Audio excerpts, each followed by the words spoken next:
함께 교독하실 때 살아계신 하나님의 음성을 다 함께 들으실 수 있기를 바랍니다. 갈라디아서 5장 7절부터 12절까지 한 절씩 교독하시겠습니다. 제가 먼저 갈라디아서 5장 7절을 교독합니다. 너희가 다름질을 잘하더니 누가 너희를 막아 진리를 순종치 않게 하더냐. 저건 누르고 온 동이에 퍼지느니라.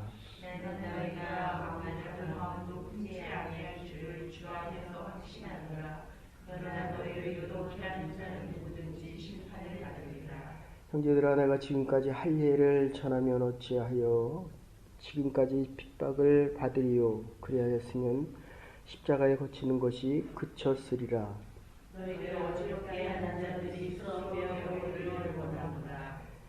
거기서 보시면 지난주에 말씀드렸지만 6절 보시면 그리스도 예수 안에 있는 할례나 무할례, 계속 은혜와 율법에 대한 이야기를 하고 있습니다. 할례와 무할례의 효력은 결국 믿음뿐이니라. 그런데 이 믿음이 없는 자들, 여기서 7절에 보시면 진리에 순종치 않게 만든다는 것입니다. 율법에 치우치면 진리를 순종치 않게 하고, 그 다음에 10절에 보시면 너희를 요동케 한다. 그리고 12절에 보시면 어지럽게 한다. 이렇게 표현하고 있습니다. 잠깐 3장 1절로 오시면 3장 1절 같이 보십시다. 갈라디아서 3장 1절입니다. 함께 읽으시겠습니다. 시작. 어리석도다 갈라디아 사람들아, 예수 그리스도께서 십자가에 못 박히신 것이 너희 눈에 밝히 보이거늘 누가 너희를 꾀더냐. 여기서는 예수 그리스도의 십자가에 못 박히신 것을 꿰는다 하는 표현으로 얘기하고 있습니다. 십자가의 믿음의 모습이 밝히 보이는데 누가 너희를 꿰어서, 다시 본문으로 돌아오시면 그것을 9절에 보시면 적은 누룩이 온 동이에 퍼졌느니라. 이렇게 표현하고 있습니다. 강해설교로 말씀을 드리면 너무 부분적인 것 같다라는 생각이 들 때가 있습니다.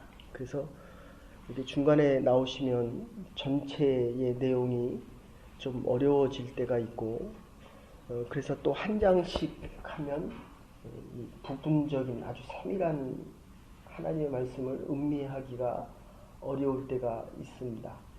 근데 또 어떤 분들은 주제 설교를 굉장히 선호하기도 합니다. 근데 오늘 본문에 나오는 말씀을 그냥 간단하게 요약을 한다면 의인은 믿음으로 산다는 것입니다. 그런데 분명히 하나님의 은혜 안에서 믿음으로 시작했는데 믿음의 연륜이 더해가면 더해갈수록 자꾸 나의 의를 드러내고 싶어 합니다. 의인은 하나님의 은혜 안에 하나님의 의로서 사는데 신앙의 연륜이 더해갈수록 내 의를 드러내고 싶다는 것입니다. 이게 오늘 본문 6절에 나온 대로 한다면 할례 받은 자와 무할례 자에 대한 이야기입니다. 이제까지 말씀드린 거로 한다면 은혜 안에서 시작했는데 지금 내가 살아가는 모습은 율법의 모습이라는 것입니다. 이게 자녀됨의 모습, 이렇게 표현되어집니다. 믿음 안에 있는 자들은 하나님의 의 때문에 하나님의 자녀 되었다는 것입니다. 저와 여러분들은 하나님의 자녀입니다. 근데 우리의 자녀를 키울 때도 보면 내 사랑하는 자녀들이 내가 원하는 대로 행동을 하면 사랑의 마음이 더 커지고, 내가 원치 않는 일들을 하면 내가 원하는 겁니다. 아이들이 원하는 게 아니라 내가 원하는 대로 하지 않으면 거기다가 율법을 적용시킵니다. 나의 옳고 그름을 사랑하는 자녀들에게 적용시키게 된다는 것입니다. 잘하면 좋죠. 공부 잘하면 좋죠. 그런데 사랑하는 자녀는 공부를 못해도 좋다는 것입니다. 이게 하나님의 의입니다. 우리가 믿음 생활 잘하면 좋죠. 그런데 어떻게 믿음 생활을 매일 그리고 일평생 법에 맞춰서 잘할 수 있습니까? 잘할 때도 있고 못할 때도 있고, 그리고 하나님의 은혜 안에 살 때도 있지만 이 믿음을 벗어나서 살 때도 있다는 것입니다. 지금 오늘 본문은 그것을 말씀하고 있습니다. 내 신앙이 요동칩니다. 내 믿음이 자꾸 어지러워집니다. 누군가의 소리에 아주 내가 솔깃합니다. 예수 그리스도의 십자가 보혈에 믿음으로 의롭다 함을 받았다는 이 사건으로부터 자꾸 누가 하는 소리에 내 믿음이 흔들리고 꿰이고 요동치고 있다는 것입니다.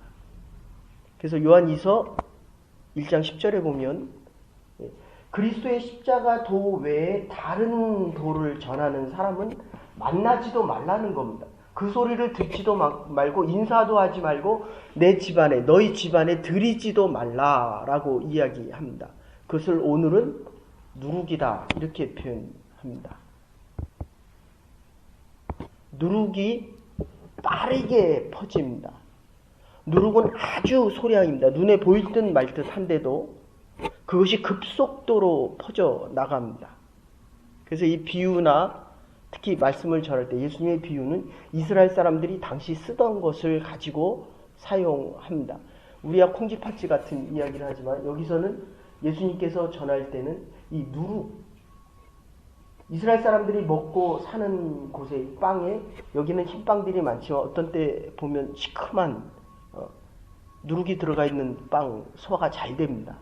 이런 빵을 팔기도 하는데 어쨌든 이 누룩이라고 하는 것은 이스라엘 사람들이 항상 보고 만지고 느끼고 일상생활에 있던 것 가지고 지금 말씀을 하는 것입니다.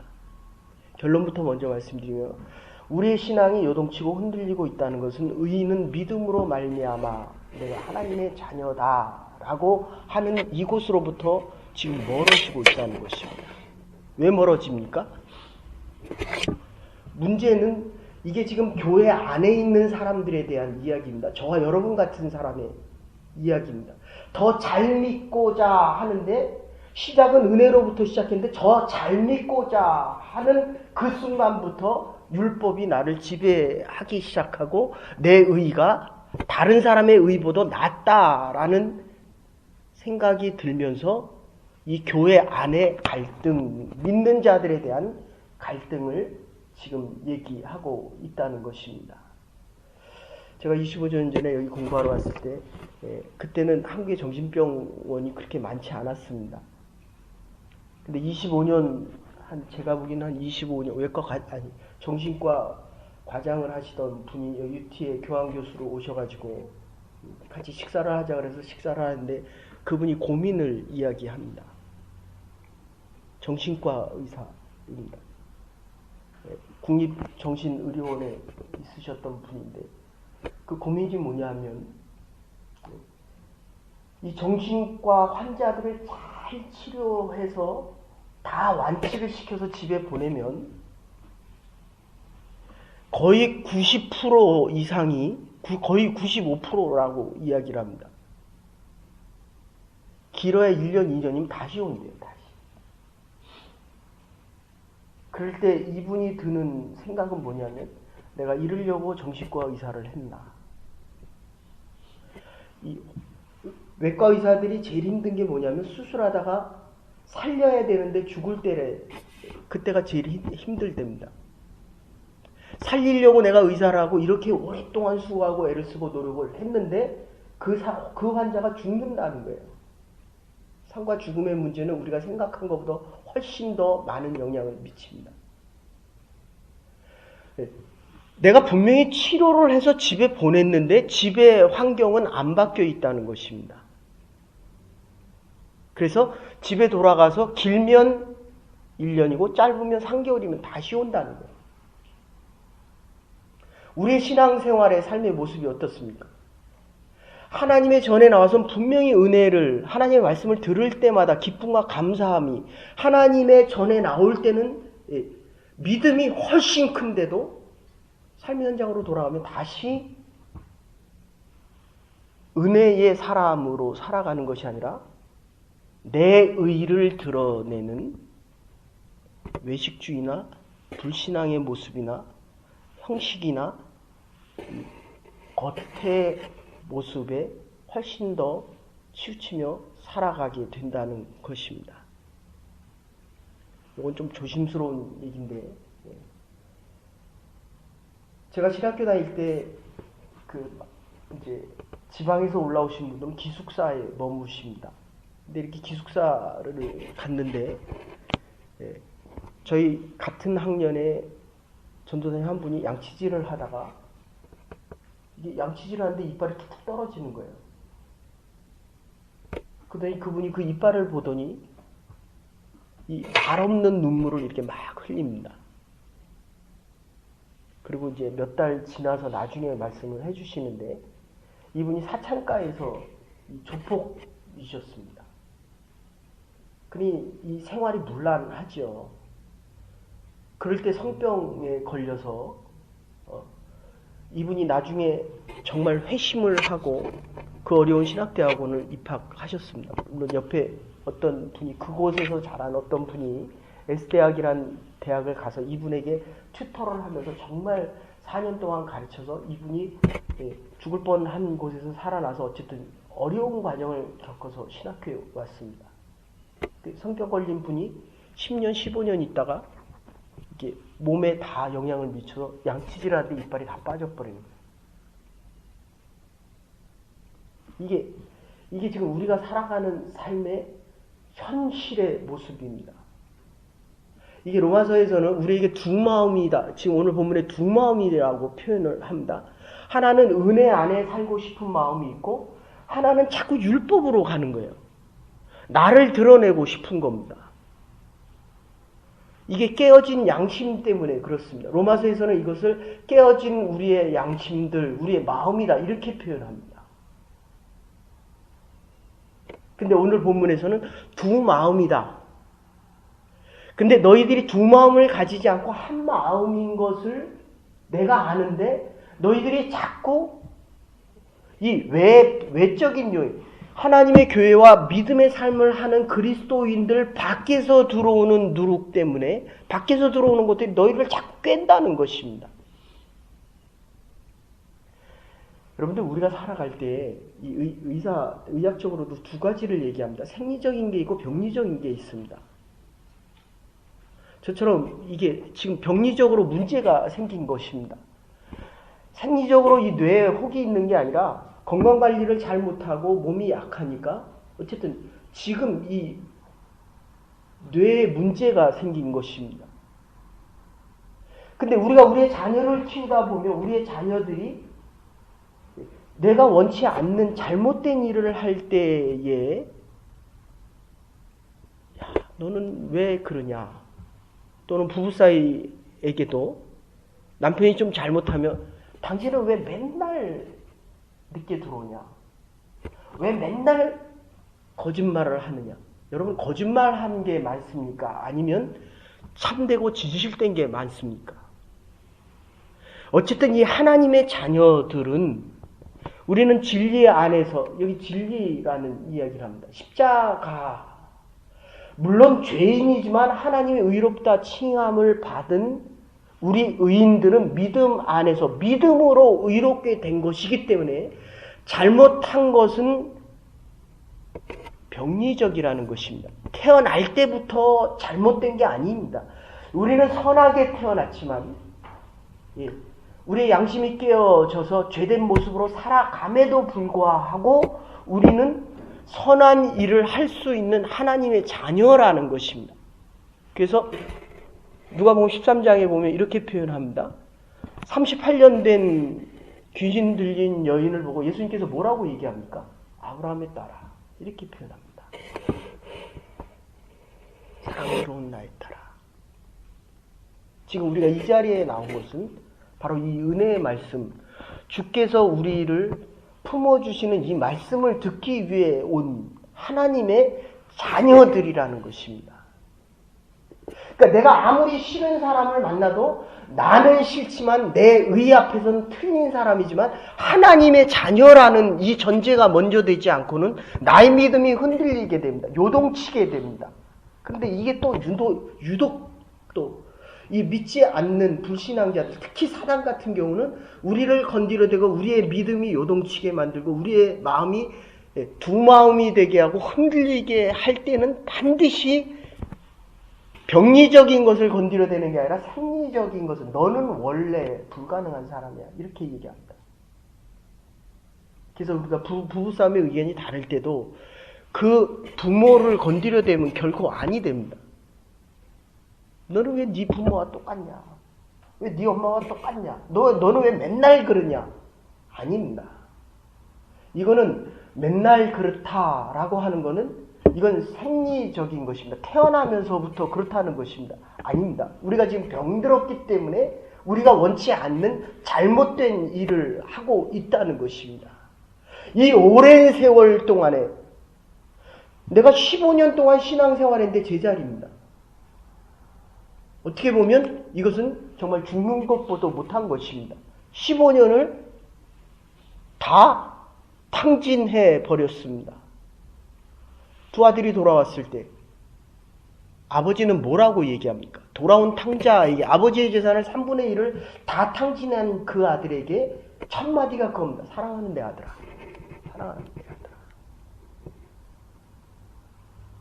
우리가 보기에는 왜 저 사람을 사랑하느냐라고 말할 수 있지만 하나님은 모두에게 사랑과 은혜의 하나님이라는 것입니다.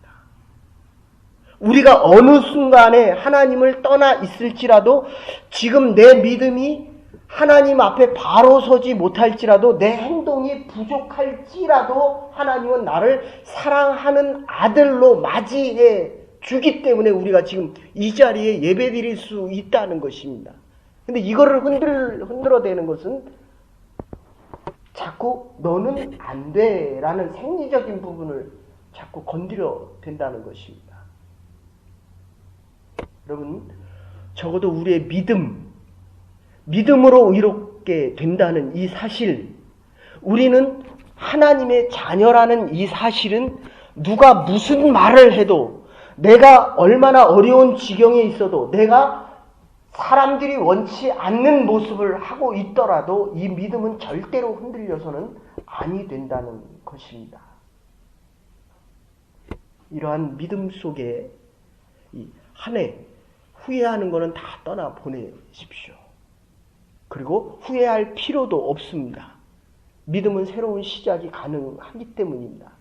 하나님의 은혜의 자리에서는 하나님이 주실, 보십시오. 우리에게 필요 없으면 우리에게 2017년도 없습니다. 하나님 부르실 때가 되면 나에게 내일이 없다는 것입니다. 내일이 있다는 것은 하나님이 원하시는 소망의 날들이 있기 때문이라는 것입니다. 하나님이 주시는 시간이기 때문에 내가 해야 할 일들이 있고 그게 하나님의 일이기 때문에 나는 그 일을 하는 것 속에서 힘과 새로운 소망이 있다는 것입니다. 아니면 하나님이 저를 불러가셔야죠. 저와 여러분들이 왜 이 자리에 있겠냐 하는 것입니다. 그래서 그것을 오늘 본문에서 뭐라고 얘기합니까? 누룩이 작고 빠르게 번지는데 내 믿음을 요동치게 하고 흔들리면 뭐라고 얘기합니까? 베어버려라. 10절에 그렇게 얘기합니다. 아예 베어버려라. 여러분들 호랑이도 우유 먹고 키우다가 호랑이를 한 번만 보면 옛날 호랑이로 다시 돌아간다는 거예요. 담배를 안 피우는 사람들이 담배 피우는 게 얼마나 어렵습니까? 근데 담배 피우던 사람이 담배를 10년, 20년 끊었다가 담배 한 개 피를 피면 그냥 담배를 다시, 연가가 다시 된다는 겁니다. 술도 마찬가지 아닙니까? 술을 10년, 20년 끊었다가 술을 한 번 먹으면 옛날 모습으로 다시 돌아간다는 거예요. 제가 집에 뒤에 이게 잔디가 있는데도 민들레가 훨씬 잘 자라요. 토끼뿔은 더 잘 자랍니다. 그냥 쫙 번져버립니다. 이 잔디 사실 이게 들풀이잖아요. 들풀을 왜 집에다 이렇게 하는지 처음에 제가 여기 와서는 잘 이해가 안 되는데, 어쨌든 좋은 것은, 필요한 것은 자라기가 참 어렵습니다. 애를 많이 써야 됩니다. 우리의 선한 양심, 이 하나님의 은혜 안에 살아가는 이 믿음의 모습은 악을 행하는 것보다 훨씬 많은 수고와 노력과 시간들이 들어가야 됩니다. 참 이상하죠. 이 악은 그냥 놔둬도 번져나갑니다. 아주 쉽게 자랍니다. 원치 않아도 그것이 아주 풍성해집니다. 우리에게 얘기하면 내 의는 하나님의 은혜로, 하나님의 의로 자꾸 멀리하지 않으면 내 수고와 노력과 열심이 커지면 커질수록 자꾸 나를 드러내고 싶어요. 사람들이 나를 인정해줬는데 하나님 앞에 섰을 때 나 너 모른다 그러면 어떻게 할 겁니까? 그러니까 지금 여기서 잘라버리지 않으면 그것이 너희를 죽인다. 지금 이렇게 표현하는 것입니다. 그러니까 자를 수 있을 때 베어버리라는 것이에요. 그 누룩이 퍼져나가기 전에 그것을 아예 잘라버리지 않으면 지금 이렇게 되는 것입니다. 내가 할 수 있을 때는 자유함이 있습니다. 이건 은혜입니다.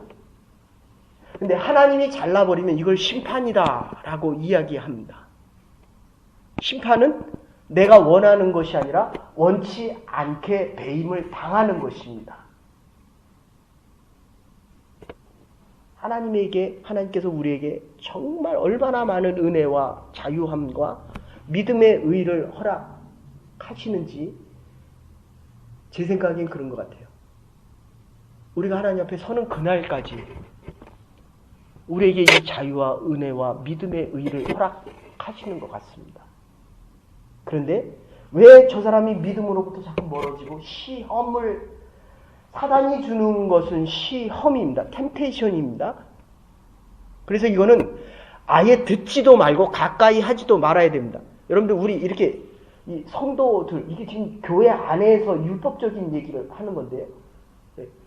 이렇게 모여서 얘기할 때 보면 내가 이게 참 근심이 돼서 교회가 걱정이 돼서 저 사람이 믿음이 걱정이 돼서 하는 얘기인데 하면서 아주 조심스러운데 하면서 얘기를 하면 그러면 아예 하지 말아야죠. 그 얘기를 왜 합니까? 결국 다른 사람에 대한 평가 내지는 내 믿음이 옳다는 얘기를 합니다. 지금 우리가 앞에서 한 얘기가 뭡니까? 믿음과 은혜에 대한 얘기를 정말 많이 했습니다. 믿음과 은혜에 대한 이야기를 하는데 할례를 안 받아서 어떻게 해요? 믿음 가지고 돼? 저 사람은 믿음을 얘기하면서 행위가 없어. 말만 그렇게 해. 그래서 능력이 없나 봐. 그걸 왜 자기가 판단합니까? 그걸 왜 내가 판단합니까? 우리의 믿음과 행위에 대한 것을 왜 내가 스스로 판단합니까? 하나님은 자녀라는 겁니다. 하나님은 나를 사랑한다는 거지. 하나님은 심지어 내 자녀까지도 하나님의 자녀로 보고 믿음과 사랑이 훨씬 크다는 겁니다. 그런데도 우리는 내가 남을 판단하고 내가 나를 판단하고 이 교회 안에서 율법으로 그것을 자꾸 적용시키려고 한다는 것입니다. 그래서 오늘 본문에서는 잘라버려라. 잘라버려라. 믿음이 아닌 것은 잘라버려라. 또다시 나의 의를 자랑하고 싶으면 아예 잘라버려라. 너희가 심판을 받기 전에 내 은혜 안에 거하고 있음을 깨달으라는 것입니다. 우리는 하나님이 주신 시간들을 오늘 7절에서 그렇게 얘기합니다. 믿음의 경주를 잘해왔다. 잘해왔다. 주일 말씀대로 하나의 목표를 향해 목적을 가지고 하나님의 의의 멸관을 위해서 이제까지 70년, 50년, 30년, 20년 그리고 지금 한 해를 잘 달려왔습니다. 하나님이 주시는 2017년입니다. 그러기에 소망을 가질 수 있고 그것은 새로운 시간입니다. 내 시간이 아니기 때문에 새로운 시간입니다. 내가 믿음이 있기 때문에 기대할 수 있는 2017년입니다. 하나님이 하실 일이 있기 때문에 허락하신 시간들이기 때문입니다. 자를 것은 잘라버리고 새로운 2017년을 준비하십시다. 믿음의 사람들이 되어서 은혜 안에 거할 때 하나님께서 하시는 그 새로운 역사와 새로운 날들을 보게 될 것입니다. 하나님의 은혜 안에 살아갈 수 있는 저와 여러분의 남은 날들이 될 수 있기를 주의 이름으로 축원합니다. 이제는 교회 머리 되신 우리 주 예수 그리스도의 극진하신 은혜와 하나님의 무한하신 사랑과 성령의 감동 교통하심이 오직 의인은 믿음으로 말미암아 살리라. 은혜 안에 남은 여생 살아가기로 결단하는 부름받은 주의 백성들과 하나님의 교회와 우리의 남은 날들 위해 이제로부터 영원토록 함께 하시옵기를 축원하옵나이다. 아멘. 오늘도 하나님의 은혜 안에 살아갈 수 있는 믿음의 백성들, 부름받은 주의 백성들 될 수 있기를 바랍니다.